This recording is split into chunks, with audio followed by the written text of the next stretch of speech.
Call the meeting to order. This is the September 30th, 2013 regular meeting of Medford Township Council. I'll begin with the open public meeting statement. Notice of this meeting has been provided in accordance with the Open Public Meetings Act by 1, posting a copy of the agenda on the bulletin board at the municipal building and on the township website. 2, filing a copy of the agenda in the office of the township clerk at the municipal building. 3, forwarding a copy of the agenda to the central record in the Burlington County Times. And 4, forwarding written notice to each person who has requested copies of the regular meeting schedule. All the above posting, filing, and mailing have taken place on the 30th of August, 2013. Would you all rise for the flag salute, please? I pledge allegiance to the flag of the United States of America and to the republic for which it stands, one nation, under God, indivisible, with liberty and justice for all. Call the roll, please. Mr. Beanstalk? Here. Deputy Mayor Guani? Here. Mr. Watson? Here. Mr. Pace? Here. Mayor Checkott? Here. All right, next item is communications, scheduling matters, agenda, presentations, and any amendments to the agenda. Proclamations, I don't believe anybody's here for the proclamation for the, what was it, the Renegades? Yes, baseball. We'll probably do that, defer that to the meeting on the 17th. Communications, anything? Just a reminder that September 14th is the Tour de Medford and the Freedom Skate Park Cleanup Day, as well as the Rocket Riders recreational bike ride. It's kind of an all-day event for Medford Township, starting at 8 o'clock at Main Street. Did we read the public meeting statement? Sorry. So, yeah. Must be losing it. So, what roads are, just so we're reminded, what roads are going to be closed on the 14th for that? Basically just Main Street, Union, Allen, the village area where the bike race usually, the recreational event is just going to be a cue sheet and the riders kind of go out of town to do the, I think the routes haven't been announced yet, but I understand it'll be a 20 mile and a 40 mile. Okay. All right, what's the time on The race is typically from about 8 a.m. to 1 p.m., 2 Okay. p.m. in that time frame. So it'll be closed for 5 hours? Yes. Okay. All right. Okay. All right. And next meeting of the Township Council will be September 17th, 2013, 7:30 p.m. here at the Public Safety Room. Next item on the agenda is approval of the minutes from the 8/20/2013. 8/20/2013 regular and executive minutes. Has everybody had an opportunity to read note get any questions answered with regard to the 8/20/2013? I had I'm one. sorry. I'm sorry. Wait a minute, what date is that? Yeah, it's 8/20. Was it Is it 8/20? It was 8/20. Keep saying 2013 there. There was an item on the executive. I thought we should note that for the comptroller's report discussion, that we should note that Solicitor Norman recused himself for that portion of the executive session. Okay. Anything else? All right, hearing nothing. Do I have a motion to approve the minutes as amended by Deputy Mayor Guani? So moved. Thank you, Chuck. Do I have a second? Second. Thank you, Chris. All those in favor? Aye. Opposed? Motion carries. Manager's report. Thank you, Mayor. The items tonight are an approval of a raffle permit for the Shawnee Band Parents Association. The application was reviewed and there was no negative information that would include approval. And the event is on October 12th, 2013 from 4 p.m. to 9 p.m. and at Shawnee High School. Okay. Can I have voice vote for approval of raffle permit for the Shawnee Band Parents Association on October 12th? All those in favor? Aye. Opposed? Motion carries. Thank you. The next three items are all approval of volunteer memberships. First one is a Samantha Donnelly, new junior member, Station 251. approval of Amy Rubinsky, new member, Station 252, and approval of Daniel Schneider, a new junior EMS member of Station 258. All right, do I have a voice vote for approval of the new junior members and members of Station 251, 252, and EMS member? All those in favor? Aye. Opposed? Motion carries. Anybody here? Any of those individuals here tonight? No? Okay. All right, is that it? That's it. Okay. All right, next item is discussion items. My understanding is Mr. Taylor is detained at a meeting, so we can discuss the big box, but if he pops in when they want to reopen it, revisit it, he's got some information. But you have some information. Yeah, well, You wanna- basically, I discussed it with the township planner, and what he's recommending is a planning process. The subcommittee created a planning board consisting of 2 members of council and 2 planning board members. For the purposes of taking a simplified approach to big box, right now the cap is 30,000 square feet on a building size. So looking at that issue, as well as looking at other issues, including setbacks from Route 70, we have a very wide setback requirement under the ordinance. And that subcommittee will report back to the council, to the planning board, and it can be transmitted to council. And again, the focus is on those simpler issues so that this gets addressed thoroughly, but at the same time not bogged down in too much review or over review. And the process also, we would look to bifurcate the ordinance process. One ordinance for the north side of 70, which is outside of the Pinelands, and the other ordinance would be on the east side. That way, whatever happens through the review of the Pinelands Commission, it's not going to bog down both sides. Right, yeah, that's a good idea. So, You got something to that? No, nothing other than, do we have an estimated time of arrival? his meeting was at 7 o'clock in Delanco, so he told me he thought he could get out by 7:45, so maybe 8:30. So, But essentially, I think that's what he's good. Right. Just to clarify, so we would then refer to the planning board for the creation of a subcommittee to report back to the planning board that would then report back to council? Yes. And we could then consider those recommendations in that. And with 2 members of the council, they can also report back to the council. So it would be simultaneous. Now, just for the sake, so the audience knows what the discussion's about, we've had it before, we've had the conversation before, but the question was raised by a local property owner, why, or really it was brought to our attention that we should probably look at reviewing the size limitation on buildings out on Route 70. It was done previously as a reaction, I think, to Home Depot. And in my opinion, I'm not sure, number one, it was I'm pretty sure, in fact, it was not in the best interest of the township economically in terms of our development.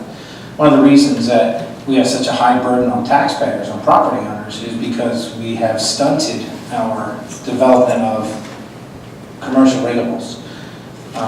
So we need to take a look at whether or not it's appropriate to have sort of arbitrary limits on the size of buildings on Route 70. It is, after all, highway commercial. So that's the intent of the discussion, is to look at it, see, was it a smart decision in the context of our master plan?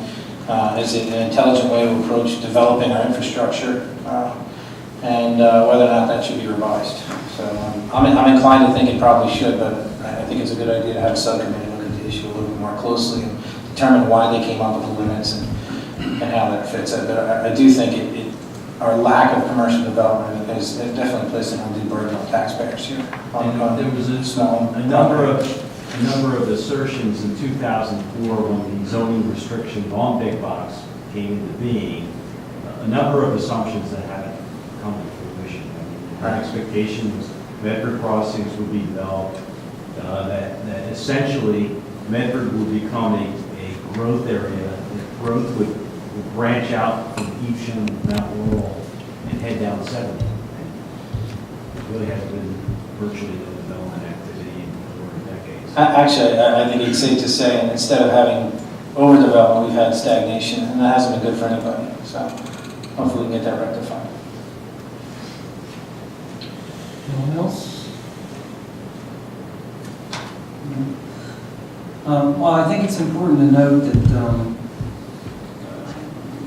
again, as the Deputy Mayor said, we need to revisit looking at that size restriction that was in place, because it's my feeling, having been sitting on the zoning board at the time and you know, being cognizant of what was going on from a township standpoint, it was partially, and maybe not partially, but maybe almost exclusively a knee-jerk reaction to what was going to happen out there potentially at 70, putting those restrictions on. And you're right, I mean, it's had a deleterious effect on economic growth out there and economic activity. I mean, we're already harboring under some severe restrictions. I mean, Route 70 as it runs through town, for parts of it, not all of it, has a 360-foot right-of-way associated with Route 70, which means that 180 feet of the center line is a state right-of-way. You could put a 10-lane highway in Route 70 for most of it through Medford, based on that right-of-way. And then we've got, I think, a 100-foot setback from that right-of-way. So nothing can be developed within 280 feet of the center line Route 70, along Route 70 for parts. That's some pretty severe restrictions. You can see how far, like the CBS is set back, and they got a waiver, a partial waiver. They actually got a variance. Variance on From the setback. On the setback. And look how far they're set back. Look how far the Wawa is set back from Route 70. So, I mean, quite frankly, if you're going to work under those types of conditions, you'd have to put a pretty big box out there to even be able to see it, being that far off Route 70. So I mean, that's the reason we're taking a look at it. You know, again, I mean, things have been stagnant out there. We're trying to move things along. We're trying to you know, move economic activity through town and in town. And that's one of the ways we're going to look at doing it, and to raise that restriction, as it were, to a point where we can have something come in, or potentially have businesses come in that are a lot, you know, some of the national chains and whatnot that might be interested in building in Medford. All right, well, if Scott shows up and we're still here, we'll hear from him at that point. The other thing on the discussion item, anything else on big box? If not, we'll move on to the second item, professional services and other services task force status. I will say one thing as it relates to the economic development of the township. And Kathy's not here, I'm sure she could probably speak more specific numbers, but I think we're somewhere 94% of the tax base for the township is residential and 6% is commercial. I think the numbers are somewhere in there. And that's not an ideal model. People complain about the property taxes all the time. We can't continue to rely solely, and with those kind of numbers, you're relying solely on a residential tax base. Now, people don't want to change the character of Medford, and the last thing I think any one of us want to do is change significantly the character of Medford. Medford's been here for a very long time, will continue to be here, but we can't make it so that people can't afford to live in a great community either. That's the only other note I want to make. Thank you. All right, so the next item is professional services task force, the status, and was Mr. Hartwood going to update us, or were we going to update? I think we were just kind of. Yeah, We just going to update? Okay. Won't put you on the He spot. can just give us a thumbs up if we've gotten it right.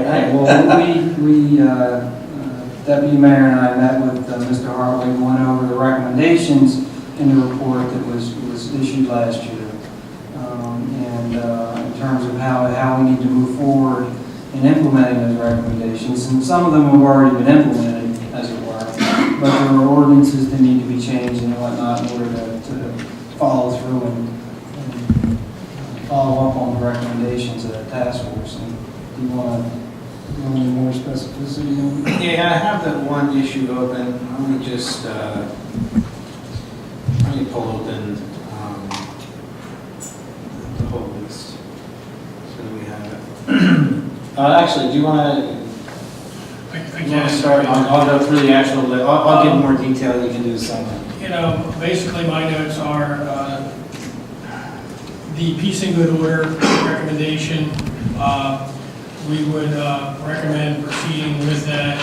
The whole idea would be to have the ordinance in place so that it gives pause to the individual to when they're taking action that may be detrimental. You know, they'll think twice before taking the action, so it'll act as a deterrent.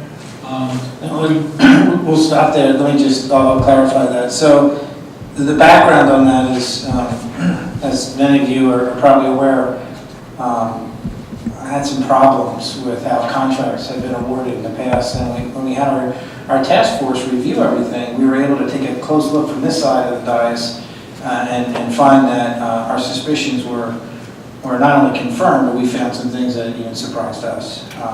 So one of the limitations that we have with our existing set of laws is there's no local remedy. So what we want to do is revise our local ordinance that would provide for a criminal remedy against people who hold elected office. Okay, so the first people who would be subject to potential criminal complaint prosecution would be the five of us that sit back here and anyone who succeeds us. Provide a remedy against vendors who inappropriately bill the township and willfully commit fraud against the township. And again, this would allow a citizen to make a complaint to the local police force, and our local authorities could actually prosecute a vendor who intentionally bills with the idea of defrauding the township. There would be a remedy against any township employee that intentionally were to defraud the township or prevent another township employee from doing their job properly. So what we're doing is we're putting in some local controls that give citizens the ability to take legal action against elected officials and government employees and contractors who intentionally defraud them of their tax dollars or allow it to happen or cause it to happen. Sorry. That's all right. No, Next one. so that was the peace and good order item. And again, it's a high standard. You still have to prove that it was willful, process. And it relies on the professionalism of our police force, which is, I'm fairly confident now. I'm very confident. The next item was the chief financial officer improvement, and basically the recommendation was to establish procedures and any necessary implementing ordinance to enable the township's certified finance officer to obtain independent legal opinion concerning payment authorization, independent of the township solicitor, and there would be a notification process, obviously, to the manager and in the form of government we are, as well as the mayor, so that the council is advised that we've implemented that. We looked at the ordinances already existing and the purchasing processes and procedures. There may be a section added, or we may tweak a word to basically put that into motion. So for the CFL, do a quick explanation. The background was we found in the past that the CFO was unfortunately bound in her decision making to only be able to, when she sought a legal opinion on whether or not it's proper to pay a particular invoice, her only source of legal opinion was the township solicitor. So what we believe will create a better check in the future, better control, would be to give the CFO the ability to seek outside legal opinion, so that he or she, whoever's holding the CFO position, if they felt that there was something financially that was inappropriate, they would not be constrained to a political appointment, the township attorney, but could rather go seek their own independent counsel with notification to the manager and to council. The next item was the process of capital budgets and the actual procurements. Historically, when a bond was authorized, that was the last council would see of it, unless obviously it came on a bill list to actually pay the bill. The recommendation basically is adding a section requiring the CFO to report on an annual basis all the authorizations, what has been expended against those authorizations. We started that process, cleaning that up, and going forward, that would, in my opinion, when we discussed it, could be built into the budgetary process anyway as part of the overall reporting of when the manager transmits the budget, the capital section would include some type of spreadsheet and or reporting function. So not necessarily that we need to amend the ordinance. I think the ordinance is already clear. It's there. It's enforcing it, right? It's just that it has to be there and part of that process. So just to, again, background, as if you've been paying attention, you notice that we went through an exhaustive process to track down money that dated back as far as 1994 that was left over in capital accounts. It's not an easy thing when you have to go back over all those years and try to chase a financial trail. So what this would do is it would make it a requirement that annually council, we authorize bonds. We haven't done much of that in this council, but in future councils, were there to be any authorization of debt under capital expenditures and capital expenditures that we now have there as a result of past bondings, there would be every year we would get a full accounting of it, so we would know it was there. So you wouldn't be going several years. And really, this is to be done in public. This is so that people who attend meetings can hear what money is left in capital accounts and can demand that money either be used wisely or canceled. And we like to cancel debt around here.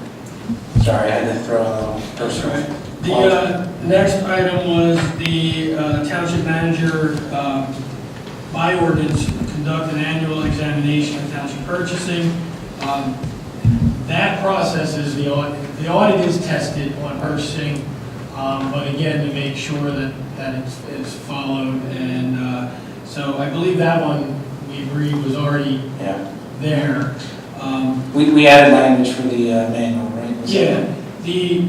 The other thing was to direct the manager to implement effective purchasing policies. The town has an ordinance on purchasing. It refers to the manual. As council is aware, I am completely redrafting the manual. And so at some point in the near future, it will come back to council, and that will be adopted as the protocols for purchasing. Some of the things that will be in that manual have already been implemented. So for example, when our quote threshold is $5,400 up to $36,000 because we have a qualified purchasing agent. So when the township department is going for goods or services under the quote threshold, we have a form that has to be completed. The QPA, the qualified purchasing agent, will not process anything without that document and the backup that the quotes are attached. So it has to follow that process now. That's by policy. That will be built in and then attached through the ordinance as referenced. Then part of the, one of the contingencies we have in there is that in order for you or any future manager to make changes to the handbook regarding purchasing policies, that has to be done, council has to be informed. That has to be done publicly. So if we were to say we're going to revise how we purchase things, you would be the first to know if you attend the meetings. And I think the biggest reform we've had this year is the emergency procedures, right? It's amazing we don't have as many emergencies as we used to. Everything used to be an emergency around here. And we did do the emergency procurement process. It basically follows statute. In fact, the DCN, the Division of Community Affairs, asked to use our model now, actually. So that's great. It's in place.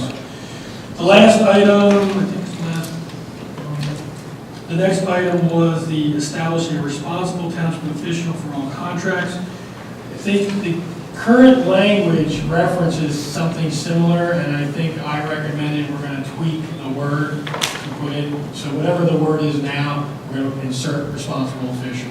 So it's an amendment to an existing language that would come with that. The idea being direct accountability for every purchase. So someone is directly accountable. And it actually does more to protect the township employee, than it protects the public by having an accountable person, but it also protects the township employee to say, hey, listen, I can't do that, my name's on this. So there was a lot of, prior to Mr. Schultz taking office, we heard quite a few stories about people being afraid of losing their jobs if they were to actually raise a question about the ethical nature of what they were being asked to do. The next item was basically require any contract that a contractor or professional signs would be basically the township's format. And in that format include a detailed explanation of charges, no deviation from the contract bid specification, and then also that the professional service contract and/or contractor is accepting fiduciary responsibility to the township. So we would work with the attorney's office to develop a model contract that addresses those items that would be executed. A lot of times the vendor gives us their contract and the township by resolution reference. It's not typical, but this mechanism would be a stronger mechanism, and that we're going to dictate how you're going to do business and properly do business with the township. And it places a fiduciary responsibility on that one. And the last item, which we had some discussion on, is contractor debarment. The recommendation was to create necessary ordinances, resolutions, and procedures to allow the township to debar, suspend, or disqualify vendors and persons from participating in Medford Township contracts. I've had some discussion after the meeting through email with Mr. Hartwig relative to the language. There is some state law language he's looking, he believes there's some other language, so once we kind of get finalized what that final recommendation would be. But right now, there is a process within the state system on how you go about dealing with negative experience and all of those things, where you can basically stop a vendor from bidding in the future, depending on if you've properly documented. It's not a simple process now. There may be another process that Mr. Hartwig believes is there, and we're just trying to reconcile that before going to the attorney's office. Can we do that? To address that. And right now, these are all recommendations to council. So, there's a clarification not just for the audience and for council as to whether we should consider any or all of these actions. I'm personally in favor of all of them. I think we went through the list and we came up with good reasons why they would all protect the township employees and taxpayers. And would really create a good check against the bad governing that went on here previously. Okay. Well, Mr. Harwood, we get a thumbs up for that, or? I'm a happy man.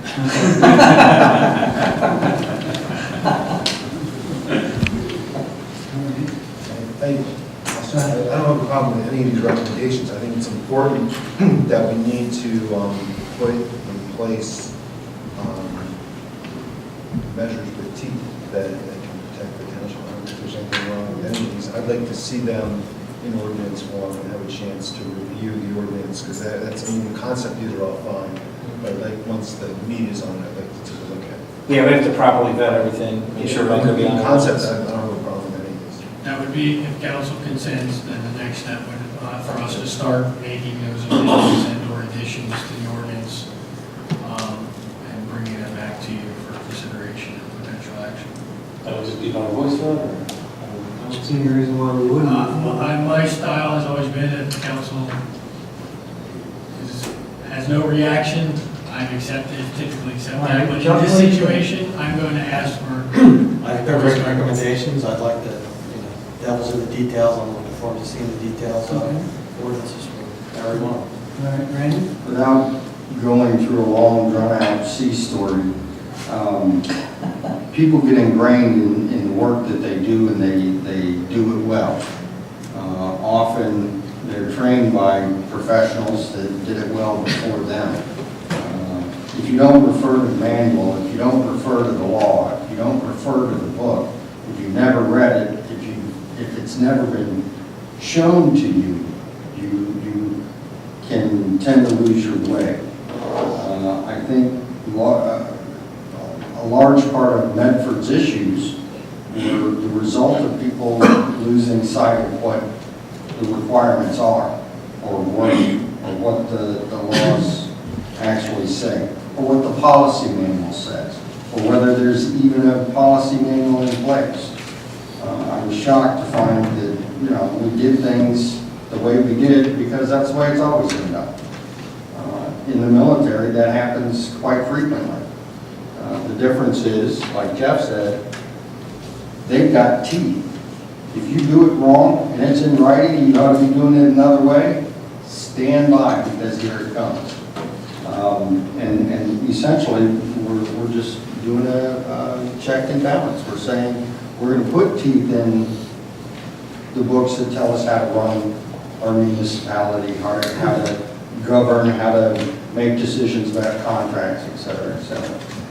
I think they're all great recommendations. I saw all the time and effort that residents and members of council put into this, and to stop or in any way divert any attention from meeting all these recommendations would do the public a great disservice. So I'm in favor, as Mr. Watson said. I look forward to the details. Probably one of the most significant ones, and I know that there is some state regulation in place, it still doesn't disallow us from locally passing a law that says, if you overbill us, you'll never work in this town again.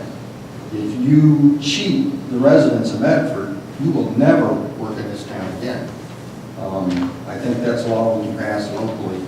And again, like I said, Trenton's not doing me any favors, so let's fix it locally. Let's figure out how to write that into that ordinance. That's all I have. Thank you. Great, thank you.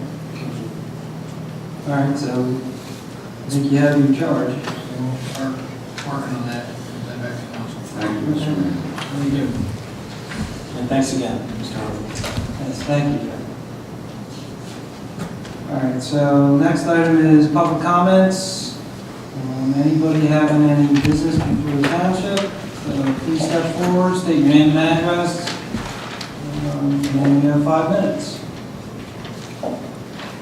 Any takers? No, seeing none? Motion to close Motion the to public close? portion. So moved. All right, thank you. All those in favor? Aye. Opposed, motion carries. All right, next item is a bill list from August 26, 2013, August 27, 2013, and 2 bill lists from August 28, 2013. Everybody had an opportunity to review the bill lists. Any questions you may have had answered? The only one I had was the last edition.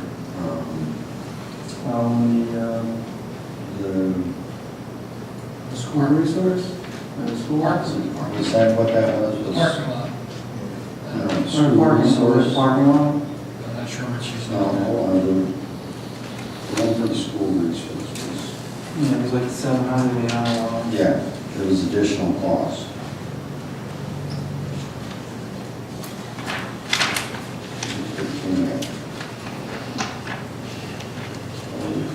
Yeah, it was like a 1-pager.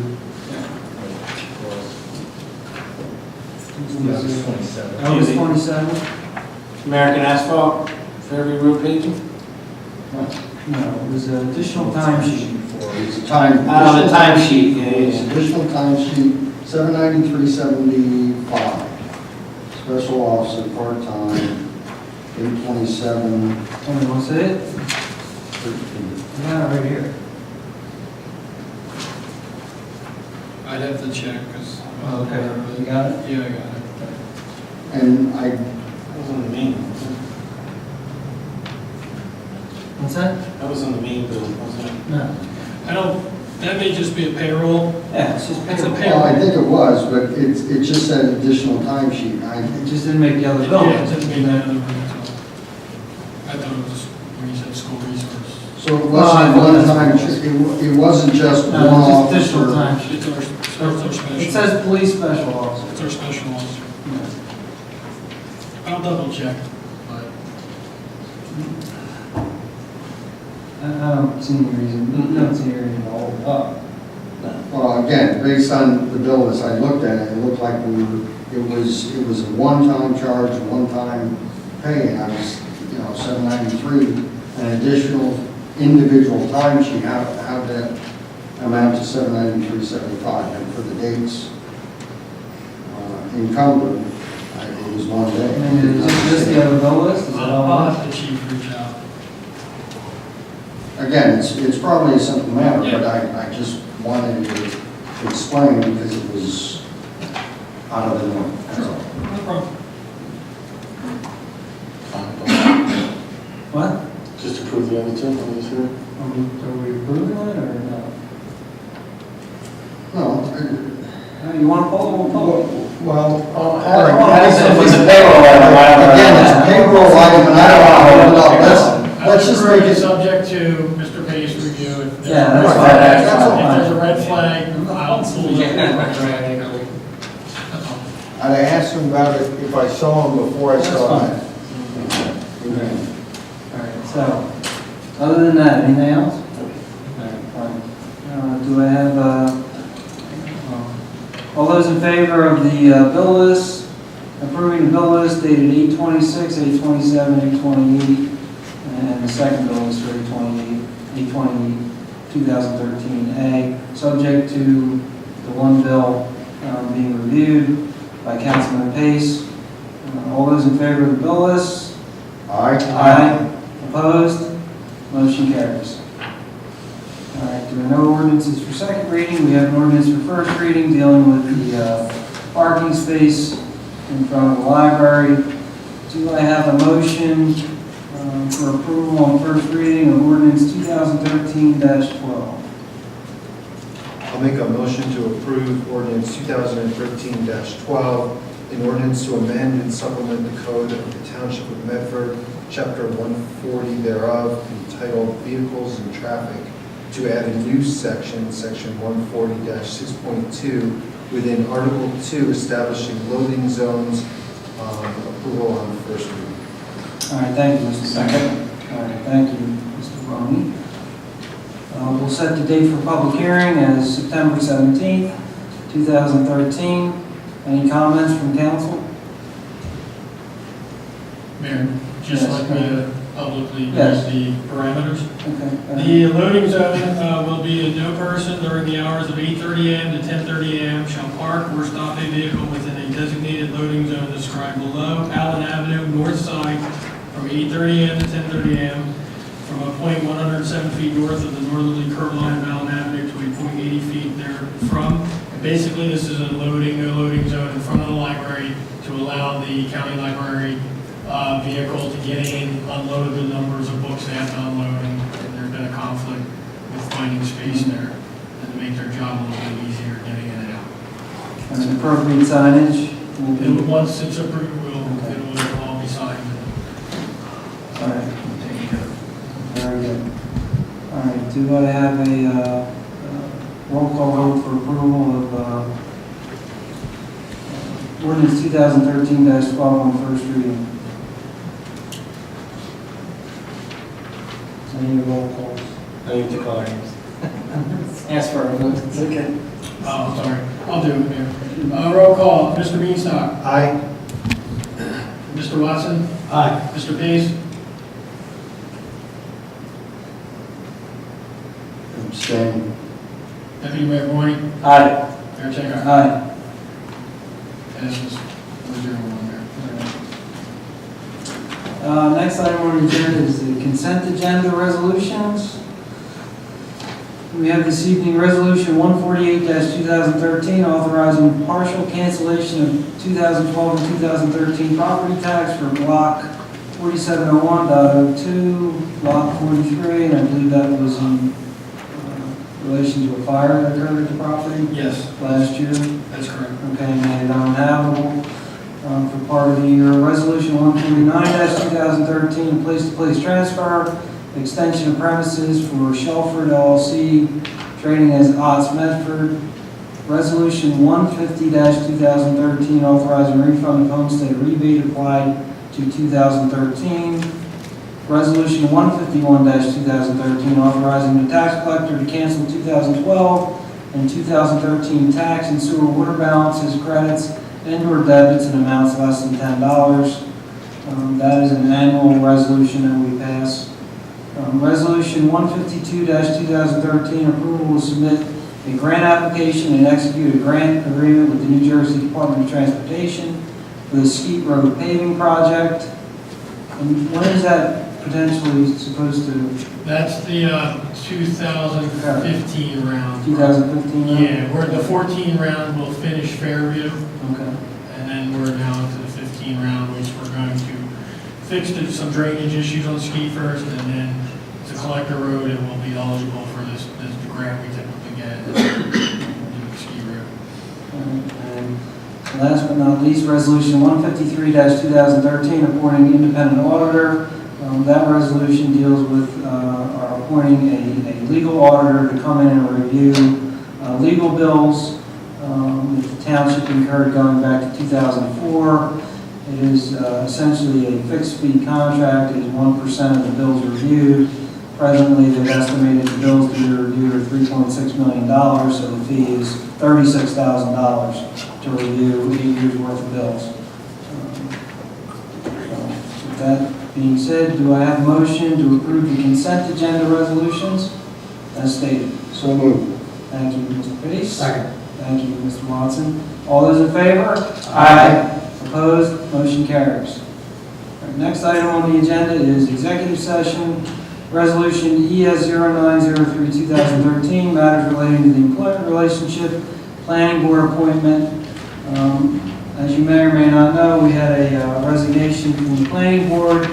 Lisa Post resigned from the planning board effective 2 weeks or so ago. And we need to talk about appointing a replacement from Ms. Post through the end of the year.